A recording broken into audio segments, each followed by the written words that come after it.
Hello दोस्तों, I hope आप सभी अपने जेआईबी एग्जाम का प्रिपरेशन बहुत अच्छे तरीके से कर रहे होंगे। Welcome you all to this video of the I and IFS deep dive. तो इस सीरीज के थ्रू आई एंड आईएफएस के सब्जेक्ट में हम थोड़ा डीपली डाइव कर रहे हैं, जहां पर हम डीपर जो है अंडरस्टैंडिंग कॉन्सेप्ट्स का एंड साथ के साथ किस तरीके के क्वेश्चंस एग्जाम में आते हैं, understanding the change pattern of the questions, उनको ध्यान में रखते हुए ये सीरीज को लाया गया है। तो आज का हमारा डिस्कशन होगा on this topic of primary secondary and tertiary sectors. ठीक है, मॉड्यूल ए का काफी इंपॉर्टेंट टॉपिक है ये। इससे किस तरह के क्वेश्चंस, काफी डीप क्वेश्चंस कैसे पूछे जा सकते हैं, किस तरीके से हमें प्रिपरेशन करनी चाहिए, ये सारे क्वेश्चंस आपके इस पर्टिकुलर सेशन में आंसर होंगे। So please stay tuned till the end of the video. Okay, before moving ahead, let me also tell you that TerraTab has come up with wonderful documents for all of you, including the most important topics, previous year questions since 2023 and 1200 most important MCQs. Most important topics document में आपको सारे chapters के most important topics जिनसे बार बार exam में questions आते हैं वो सब देखने को मिलेंगे, ताकि उनको आप जरूर ध्यान में रखें। प्रीवियस ईयर क्वेश्चंस के डॉक्यूमेंट के थ्रू किस तरह के क्वेश्चंस इन टॉपिक से पूछे गए हैं उसका आपको बहुत बढ़िया आइडिया लगता है। एंड इन क्वेश्चंस को प्रैक्टिस करने के लिए what better than 1200 most important MCQs. ठीक है, तो और फर्दर प्रैक्टिस आपको जो है ये मोस्ट इंपॉर्टेंट एमसीक्यूज का डॉक्यूमेंट प्रोवाइड कर रहा है। ये सब कुछ आपको सिंगल पीडीएफ में प्रोवाइड किया जा रहा है, which you can download by clicking the link given in the description of this video. Okay, so before beginning anything you should know कि भाई हम इस तरह के सेशंस देखें क्यों। तो ऐसे कुछ क्वेश्चंस एग्जाम में आ जाते हैं, which among the following is not a feature of the Indian agriculture. So to understand such type of things, we should know what is the primary sector, secondary sector, tertiary sector, ये सब के बारे में हमें पता होना चाहिए। तो quickly let us try to understand them one by one, and किस तरह के क्वेश्चंस एक्चुअली एग्जाम में थोड़े डिफिकल्ट लेवल पर अगर हम देखें तो वो पूछ लिए जाते हैं, उनको भी हम यहाँ पर डिस्कस करेंगे। ठीक है, तो एज यू कैन सी ये बैकग्राउंड से आपको पता चल रहा होगा, प्राइमरी सेक्टर इज, हम पहले भी डिस्कस कर चुके हैं कई बार, कि ये ऐसा सेक्टर है जहां पर आपको नेचुरल रिसोर्सेज को ग्रो होता हुआ या फिर उनका यूटिलाइजेशन, डायरेक्ट यूटिलाइजेशन देखने को मिलता है।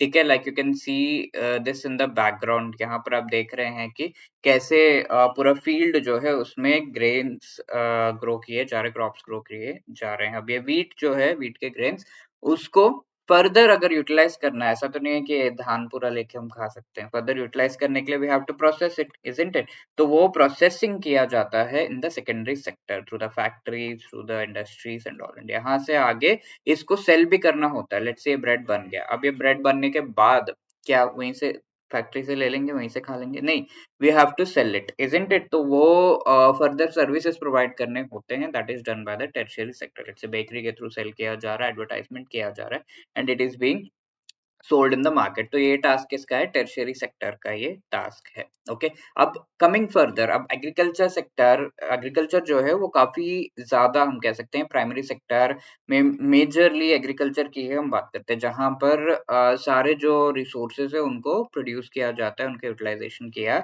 जाता है। ठीक है, तो the first stage is this one. तो एग्रीकल्चर एंड एलिड सेक्टर्स से रिलेटेड इंफॉर्मेशन हमारे पास होनी चाहिए, and you will be really happy to know कि बहुत सारे ऐसे चेंजेस किए गए हैं मेजरली, जिनके वजह से इंडियन एग्रीकल्चर एंड उसके जो आसपास के लाइक हॉर्टिकल्चर, ये सिल्वीकल्चर वगैरह, ये सारे सेक्टर जो है बहुत ज्यादा डेवलप कर चुके हैं। और ये मेजर चेंजेस को हम रेवोल्यूशंस कहते हैं। फॉर एग्जाम्पल, इंडिया में इंडिपेंडेंस के पहले अगर आप देखें, हम जो फूड प्रोडक्ट्स है वो बोरो करते थे, जो है बगल के देशों से लेते थे to just feed the population of India. तो ये तो काफी डिफिकल्ट सिचुएशन हो गया। So we came up with something called the green revolution. और ये ग्रीन रेवोल्यूशन के फादर अगर मैं आपको बताऊं,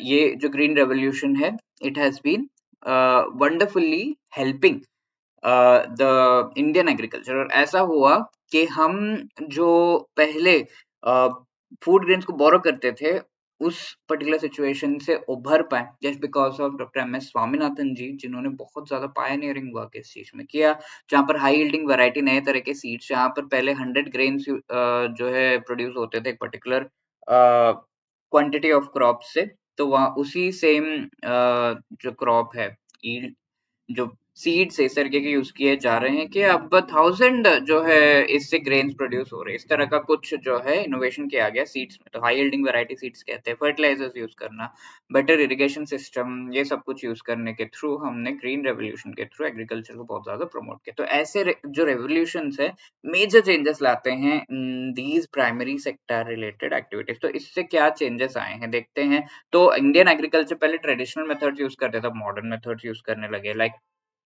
मैकेनाइजेशन मशीन्स वगैरह बहुत ज़्यादा यूज़ करते हैं, स्पेशली यूपी, पंजाब, हरियाणा, यहाँ पर अगर आप देखें तो सब्सिस्टेंस एग्रीकल्चर था। पहले फार्मर अपने फैमिली के लिए उगा पाए उतना काफ़ी है, उतना जो है काफ़ी एप्रिशिएबल होता था। बट अब सेमी कमर्शियल हो गया, टोटली कमर्शियल तो नहीं कि सारा कुछ मार्केट में दे रहे हैं, थोड़ा अपने लिए, थोड़ा बाहर मार्केट में देकर कमाने के लिए फार्मर उगा पा रहा है। रेन फेड फार्मिंग था, अभी भी कोई खास चेंजेस नहीं है। बारिश ना हो, मानसून रेन ना हो तो काफ़ी डिफिकल्टी हो जाती है क्रॉप्स ग्रो होने में इंडिया में। बट येस, थोड़ा बहुत हम उभर पाए हैं जहाँ पर हम थोड़े बहुत इरिगेशन फैसिलिटीज प्रोवाइड कर पाए हैं। कई मेजर कैनाल्स जो है उनको ला पाए हैं into working. Food grain oriented जहाँ पर राइस व्हीट ज्यादा ग्रो किया जाता था, अब डाइवर्सिफाई हो गया है थोड़ा बहुत, but still diversification is required. ठीक है, राइस व्हीट के अलावा पल्सेस, मिलेट्स, ये सब भी ग्रो करने लगे हैं। राइट, तो if we see among the following is not a feature of the Indian agriculture, तो food grain oriented farming है, yes, low diversification है, yes, irrigation based farming है, ये तो खास हुआ नहीं है। एग्रीकल्चर कमर्शलाइजेशन थोड़ा कुछ लेवल पर हो चुका है। सो सी, इरिगेशन बेस्ड फार्मिंग जो है ये मेजरली हमारे इंडियन एग्रीकल्चर का फीचर नहीं है, क्योंकि रेन फेड है, बारिशों पे डिपेंडेंट है। ठीक है, तो मेजर चेंजेस करने की जरूरत थी। We came up with certain revolution like agriculture sector में green revolution. Mister M S Swaminathan ji इसके फादर माने जाते हैं, बिकॉज इन्होंने बहुत ज्यादा वर्क किया था। तो ये डिफरेंट कलर्स के नेम्स होंगे इन रेवोल्यूशंस के, एंड उसके हिसाब से किस पर्टिकुलर प्रोडक्ट से रिलेटेड जो है जो प्रोडक्शन है उसे बहुत ज्यादा बढ़ाने की कोशिश की गई है। ये चीज आपको थोड़ा याद रखना पड़ेगा। ठीक है, तो ग्रीन जो है एग्रीकल्चर एग्रीकल्चर बढ़ाने की कोशिश की गई है मिस्टर एम एस स्वामीनाथन जी 1966 से 78 के बीच। ईयर फिर भी अगर शायद याद ना हो, बट एटलीस्ट ये 3 चीजें तो आपको अच्छे से याद कर लेने हैं। व्हाइट रेवोल्यूशन है ऑपरेशन फ्लड, इसमें मिल्क या डेयरी प्रोडक्ट्स का जो है प्रोडक्शन बढ़ाया गया। मिस्टर वर्गीस कुरियन जी उस टाइम पे, अमूल का नाम तो आपने सुना होगा, दूध की नदियां इंडिया में बहे, तो वो सब व्हाइट रेवोल्यूशन का पार्ट है। येलो रेवोल्यूशन ऑयल सीड्स, ठीक है, oil yellow golden colour we can say, mister Sam Pitroda इसके फादर माने जाते हैं। Blue revolution B, Arun Krishnan A, ठीक है, ए बी ऐसे याद रख सकते हैं जो इनके फादर माने जाते हैं। फिश एंड एक्वाकल्चर को प्रमोट किया गया। Golden revolution of fruits, Honey, horticulture, Honey आप देखिए गोल्डन कलर में एकदम होता है, तो मिस्टर निरपाक टुटेल इनके द्वारा इसको जो है काफी ज्यादा पायनियरिंग हेल्प मिली है। गोल्डन फाइबर जूट रिलेटेड है। सिल्वर रेवोल्यूशन एग रिलेटेड है। फादर को मदर को इंदिरा गांधी जी ने इसमें काफी ज्यादा जो है सपोर्ट दिया। सिल्वर फाइबर रेवोल्यूशन कॉटन से रिलेटेड है। And pink revolution P, pharmaceuticals P, prawns P, onion pink colour, and mister Durgesh Patel P. ठीक है, तो थोड़ा बहुत ऐसे आप याद रख सकते हैं। ये पिंक रेवोल्यूशन इन चीजों से रिलेटेड एंड फादर ये है। ठीक है, अब brown revolution leather, cocoa, non conventional energy, अगर कोको चॉकलेट देखे तो ब्राउन कलर होता है। मिस्टर हीरालाल चौधरी जी ने इसमें काफी ज्यादा हेल्प किया। Red revolution meat and tomato related है, मिस्टर विशाल तिवारी जी ने। Grey revolution fertiliser related, evergreen revolution, green revolution बहुत सारे पेस्टिसाइड्स, फर्टिलाइजर्स ये सब यूज कर रहे थे, इससे सॉइल जो है, जो मिट्टी है वो थोड़ा खराब हो रहा था। तो एवरग्रीन रेवोल्यूशन इज दैट कि थोड़े ऑर्गेनिक प्रोडक्ट्स यूज करे। तो mister M S Swaminathan ji ने ही फिर से इसका आइडिया भी दिया। Black revolution petroleum, round revolution potato, गोल गोल होता है। प्रोटीन रेवोल्यूशन रिलेटेड एग्रीकल्चर में हायर प्रोडक्शन ऑफ पल्सेस वगैरह किया जाए, तो ये टर्म नरेंद्र मोदी जी के द्वारा कॉइन किया गया था। ठीक है, तो ये चीजें थोड़ा याद रख सकते हैं। Now coming to this question, which among the following is known as the, इनमें से कौन जो है फादर ऑफ पिंक रेवोल्यूशन कहलाते हैं? अक्टूबर 2024 का क्वेश्चन है, थोड़ा सा ट्राई करिए। तो पिंक रेवोल्यूशन पी मैंने आपको कहा था, पी ऐसे मैच करिए, and then obviously the correct answer is mister Durgesh Patel, D is the right answer. ठीक है, अब सेकेंडरी सेक्टर की बात करें तो कई सारे पैरामीटर्स इसमें, माइनिंग, क्वेरिंग, मैन्युफैक्चरिंग, सारा जो मैन्युफैक्चरिंग एंड कंस्ट्रक्शन ये सब कुछ उसमें आ जाता है। Energy, construction and industrial sector भी से कहा जाता है, बिकॉज सारे इंडस्ट्रीज सेकेंडरी सेक्टर के पार्ट है, जहाँ पे processing of natural resources mainly होता है। इसके अलावा ये काफी ऑर्गेनाइज्ड होता है, यहाँ पे सारा वर्क जो है फ्लो काफी सही रहता है, एंड इवन रजिस्टर्ड ऑर्गेनाइजेशन होते हैं। हाँ, कुछ को छोड़ के बट मोस्टली ऑर्गेनाइज्ड है। एम्प्लॉयमेंट इक्विलिब्रियम में होता है, 10 लोग अगर इस सेकेंडरी सेक्टर में एम्प्लॉय हो रहे हैं, 10 लोग छोड़ भी रहे हैं और टर्शियरी सेक्टर या फिर कहीं और जा रहे हैं, ठीक है, तो इक्विलिब्रियम में रहता है। तो सेकंड हाईएस्ट जो है ना कंट्रीब्यूशन है जीडीपी को, gross domestic product, which is nothing but an indication of the national income of India. Second highest contribution है सर्विस सेक्टर के बाद, यू कैन सी 52% के आसपास सर्विस सेक्टर का है, 18.6% के आसपास एग्रीकल्चर एंड इंडस्ट्रियल सेक्टर 28.6%, ठीक है।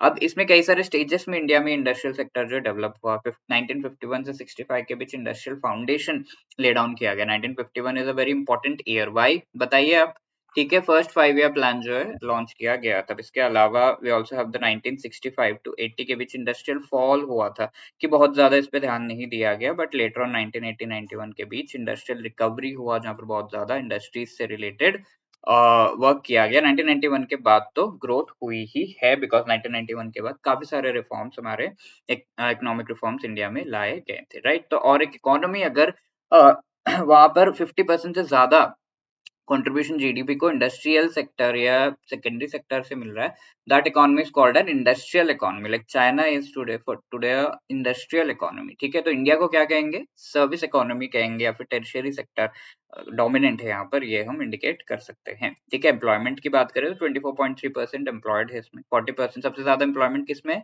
40% के आसपास एम्प्लॉयमेंट एग्रीकल्चर सेक्टर में है, दैट मीन्स प्राइमरी सेक्टर में।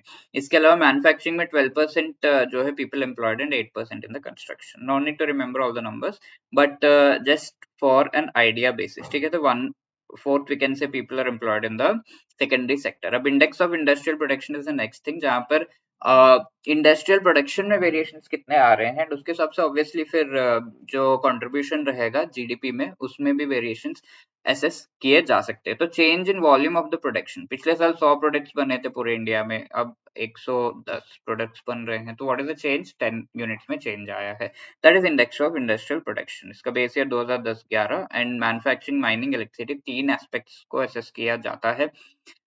एंड इसमें सबसे ज्यादा जो कंट्रीब्यूशन है वो मैन्युफैक्चरिंग सेक्टर, मैन्युफैक्चरिंग का से रिलेटेड जो प्रोडक्शन है वो सब प्रोडक्ट्स जो है ज्यादा इंक्लूड किए जाते हैं as far as the calculation of the index of industrial production is concern. इसमें क्या ग्रोथ है, माइनिंग में क्या ग्रोथ है, सेकंड नंबर पे इलेक्ट्रिसिटी प्रोडक्शन, बिकॉज वो एक पार्ट है, इलेक्ट्रिसिटी नहीं होगा तो कोई भी इंडस्ट्री चलेगा नहीं, तो इसमें क्या ग्रोथ है, ये सबको मिलाकर टोटल जो है देखा जाता है कि कितना ग्रोथ आया है। ओके, नाउ ये कैलकुलेट नेशनल स्टैटिस्टिकल ऑफिस के द्वारा, NSO, which is a part of the most ministry of statistics and programme implementation, उनके द्वारा ये किया जाता है। Now if you try to answer this question, which among the following is correct with respect to this secondary sector. Secondary sector includes all those economic activities where direct use of natural resources takes place. Direct use कहाँ पे होता है, in the primary sector, है ना। यहाँ पे secondary sector में processing होता है नेचुरल रिसोर्सेज का। Secondary sector is also called industrial sector, yes absolutely. Industrial economy is one, secondary sector generates at least half of country's national GDP and employment, yes absolutely, ठीक है। 50% से या उससे ज्यादा अगर जो है कंट्रीब्यूशन जीडीपी एंड एम्प्लॉयमेंट को इंडस्ट्रियल सेक्टर दे रहा है, ठीक है, सेकेंडरी सेक्टर दे रहा है, that is called an industrial economy. 2 and 3 are correct, so B should be the right answer, ठीक है। अब आगे बढ़ रहे टेरिशरी सेक्टर, इसमें क्या पैरामीटर्स है, बैंकिंग, इंश्योरेंस, कम्युनिकेशन, जो सर्विसेज डिफरेंट प्रोवाइड किए जाते हैं, they are part of the tertiary sector. अब इसमें प्राइमरी एंड सेकेंडरी सेक्टर को सर्विसेज वेल ऑर्गेनाइज्ड है, एंड काफी ज्यादा लॉजिस्टिक्स टेक्निक्स, इजी जो है movement of goods and everything, ये सारे चीजें यहाँ पर किए जाते हैं सर्विसेज प्रोवाइड करने के लिए, बेटर टू बेटर सॉफ्टवेयर वगैरह utilisation and best to best infrastructure का यूटिलाइजेशन टर्शियरी सेक्टर में किया जाता है। हाईएस्ट कंट्रीब्यूशन है जीडीपी को, एंड इसमें कई सारे सब सेक्टर्स है, like trade, repairs, hotel, restaurant, transportation, communication, public administration, real estate, defence, ठीक है। अब कई फीचर्स अगर हम देखें तो इंडिया टॉप 10 में है सर्विस एक्सपोर्ट प्रोवाइडिंग कंट्रीज में, यानी कि इंडिया से जो सर्विसेज एक्सपोर्ट होते हैं, मेनली सॉफ्टवेयर रिलेटेड एक्सपोर्ट्स जो होते हैं, उसमें इंडिया टॉप 10 में है, ठीक है। सर्विसेज इंडिया से बाहर बाकी कंट्रीज को जो हम प्रोवाइड करते हैं सर्विसेज, उसमें इंडिया टॉप 10 में है, and software 40% of the total service exports. अगर 100 सर्विसेज हम प्रोवाइड कर रहे हैं तो उसमें से 40% जो है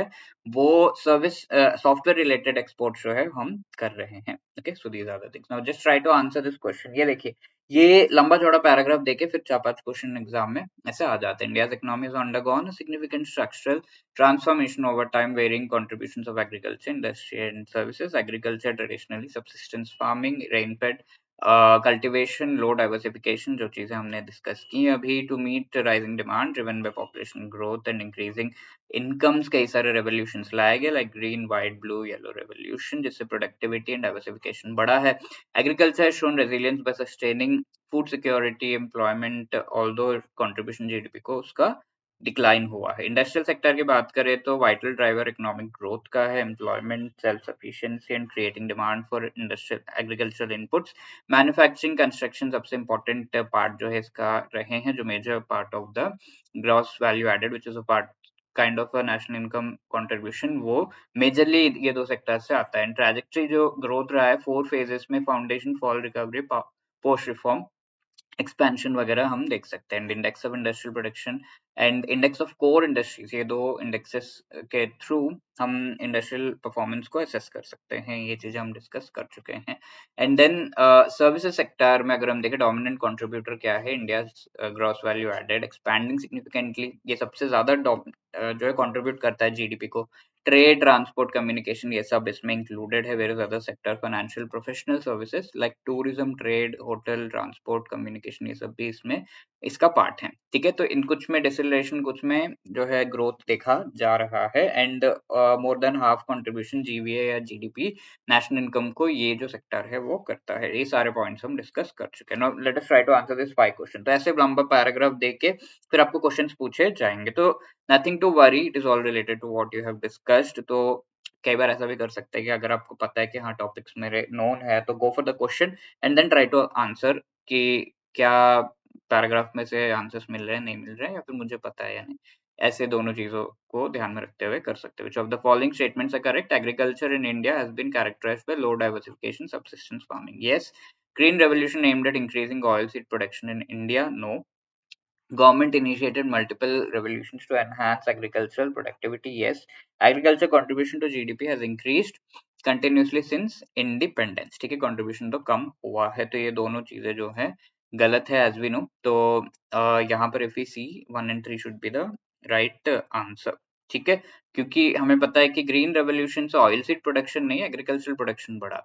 एंड सिंस जो कंटिन्यू थोड़ा डिक्लाइन देखने को मिला है एग्रीकल्चर का कंट्रीब्यूशन में, जो जीडीपी में कंट्रीब्यूट किया जाता है। ठीक है, तो I hope this is very clear. देख रहे स्टेटमेंट्स काफी रेलेवेंट है, हमने जो डिस्कस किया उससे रिलेटेड है। एंड काफी अच्छा आपको जो है एनरिचिंग आइडिया मिल रहा है कि कैसे क्वेश्चन एग्जाम में आ सकते हैं। तो with reference to the industrial sector ये सारे स्टेटमेंट्स है। ठीक है, manufacturing contributes a higher share to GVA than construction, तो ये चीज तो हमने देखा। Mining, quarrying contribute 10%। And India's industrial journey includes pre reform, post reform phases. ठीक है, तो ये और ये तो करेक्ट है। Industry share in GVA increase हुआ है सिंस 1950-51। ठीक है, इंडस्ट्री का शेयर तो टू सम एक्सटेंट इंक्रीज हुआ है। ठीक है, तो वी कैन से 1, 3 एंड 4 आर करेक्ट। एंड ये 10% का जो कंट्रीब्यूशन है माइनिंग वेयरिंग का, वो इतना मेजर कंट्रीब्यूशन नहीं है। ठीक है, now coming to third question, consider the statements regarding index of industrial production, और इसमें measures changes in the volume of the industrial production. Yes. Mining, manufacturing, electricity sectors इसमें yes, ये RBI के द्वारा compile किया जाता है। No, base year इसका 2010-11 है। ठीक है, तो obviously 1, 2 and 4 I would say would be the right answer। ठीक है, कौन कंपाइल करता है? एनएसओ के द्वारा कंपाइल किया जाता है। Mostly ministry of statistics and programme implementation के अंडर ये ऑफिस है। ठीक है, with reference to service sector, यहाँ पर एक question, service sector produces intangible goods.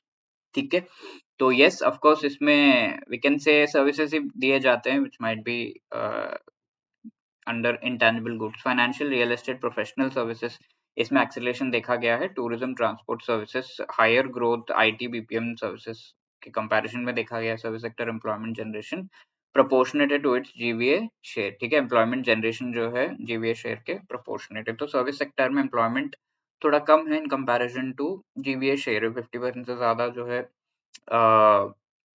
We can say gross domestic product या फिर नेशनल इनकम को कंट्रीब्यूशन है, बट एम्प्लॉयमेंट उतना उस लेवल पे नहीं है। ठीक है, तो the correct answer here would be 1 and 2 only. यहाँ पे ये दोनों चीजें, ये दो तो सही है। यहाँ पर हम देख रहे हैं कि आईटी वगैरह सर्विसेज का ज्यादा ग्रोथ है, एंड सर्विस सेक्टर का जीवीए शेयर जो है 50% के आसपास है, बट एम्प्लॉयमेंट जो है लेस देन 40-30 इसके आसपास है। ठीक है, तो नॉट इक्विवेलेंट टू दिस, तो ये भी गलत होगा। तो 1 and 2 only would be the right answer. ठीक है, नो ट्राई दिस क्वेश्चन आपके लिए होमवर्क है, which among the following best reflects structural issues in India's growth process? Service sector dominate GVA but lags in employment generation. Agriculture has lost its relevance due to declining GDP contribution. Industrial growth creates backward and forward linkages in the economy. Sectoral growth patterns reveal uneven demand and productivity conditions. ठीक है, तो please try to answer this question. This is a homework for you. और ये जो है पिछले session में पूछा गया था कोविड-19 एंड इकोनॉमिक रिकवरी रिलेटेड ये question.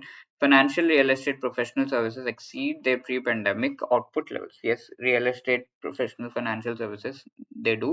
Recovery in trade, hotel, transportation related sectors is faster than financial services. ठीक है, trade hotel transportation slow recovery इसमें देखा गया. जीडीपी कॉन्ट्रैक्ट किया था 23.8% during the first phase. Yes, rural demand recovered faster than urban demand after the second wave. ठीक है, तो यहाँ पर सही होगा 1 and 3 only, because urban demand जल्दी जो है प्रोपोर्शनेटली जल्दी रिकवर कर गया था. ऑब्वियसली सिटीज में जल्दी हो जाएगा. Trade hotel and transportation related sectors, इसमें ग्रोथ जो है कम है in comparison to financial services. ठीक है, तो ये भी आपका सही नहीं होगा. तो A 1 and 3 only would be the right answer. ठीक है, अब इसके अलावा if you want to prepare really well for the upcoming exam, you can definitely go for a wonderful courses. You can just type edutap.in in Google, and हमारे जो website है वहां पर आप पहुंच सकते हैं. यहाँ से जॉब कोर्सेज में जाकर आप वंडरफुल कोर्सेज जो आपके लिए प्रोवाइड किए जा रहे हैं उनको चेकआउट कर सकते हैं. इसका लिंक आपको इस वीडियो के डिस्क्रिप्शन में भी मिल जाएगा.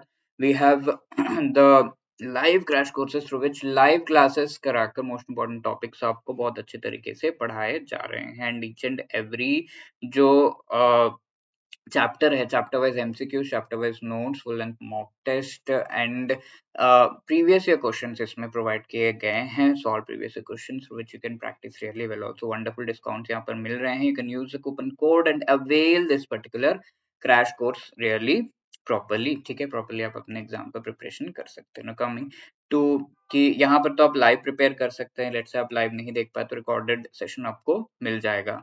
But if you are like comprehensive, यहाँ पे क्योंकि मोस्ट इंपॉर्टेंट टॉपिक्स खाली पढ़ाए जाते हैं, कॉम्प्रिहेंसिव प्रिपरेशन करना है तो मास्टर कोर्स के थ्रू आप कर सकते हैं. सारे टॉपिक्स यहाँ पर जो है अच्छे से पढ़ाए जाते हैं. शॉर्ट रिकॉर्डेड वीडियोस, 20-25 मिनट्स के वीडियोस, एंड उनको आप ब्रेक टाइम कहीं ट्रैवल कर रहे हैं उस टाइम को यूटिलाइज करके देख सकते हैं एंड इजीली प्रिपेयर कर सकते हैं. Now chapter wise MCQs, full length mock test, chapter wise notes. Exam से पहले रिवीजन का भी आपको कोई टेंशन नहीं लेना, बिकॉज लाइव क्लासेस के थ्रू मोस्ट इंपॉर्टेंट टॉपिक्स आपको एग्जाम से पहले भी रिवाइज कराए जाते हैं as part of the master course. ठीक है, तो ये इस पे भी बढ़िया डिस्काउंट है. You can avail that by using the coupon codes. ये चारों कंपोनेंट्स का हो गया. And if you are like कि सिंगल सिंगल कंपोनेंट का मुझे चाहिए master course, you can go for this also. इसके अलावा इफ यू आर लाइक कि नहीं मैं खुद से प्रिपेयर कर सकता हूँ, I just need the test series, तो you can go for test series, chapter wise MCQs, full length mock test, previous year question solve, previous questions वगैरह आपको यहाँ पे मिल रहे हैं. एंड ये टेस्ट सीरीज का जो है कूपन कोड के थ्रू कॉस्ट भी रिड्यूस हो रहा है. And if you are like कि मुझे कुछ सैंपल दिखाओ पहले before going for this videos, तो वीडियोस हो गए, नोट्स हो गए, एमसीक्यू, सबके सैंपल्स आपको मिल जाएंगे जैब 3 आवर ट्रायल कोर्स को अगर आप ऑप्ट करते हैं. ठीक है, तो wishing you all the best. I hope these videos are helping you. If yes, you can let us know in the comment section. And इसके अलावा कोई भी आपकी query, you can always ask us on this number or drop a mail at hello@edutap.co.in. Thank you so much.